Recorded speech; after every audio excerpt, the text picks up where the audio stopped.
Hatto to'y kuni ham to'ydi buzing. Hech qanday gunoh, hech qanday ayb bo'lmaydi. Yana qayta aytaman, bizni qizlarimiz ko'chada qolmagan. Bizni ayollarimiz, muslima qizlarimiz xorlanishiga hech kim yo'l qo'yishga haqqi yo'q. Yo'l qo'ygan odam eng dunyoda pastkash inson bo'ladi. Otasi bo'ladimi, onasi bo'ladimi, yo bir tanishi bo'ladimi? Men labz berib qo'yganman. Nima bu hayvonmi-da labz berib qo'yadigan?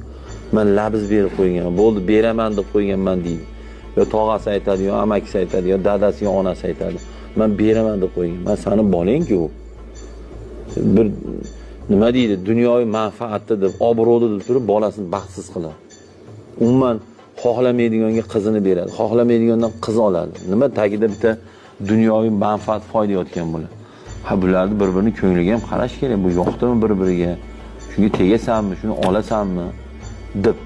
Agar masalan noto'g'ri, umuman bizni qadriyatlarimizga to'g'ri kelmaydigan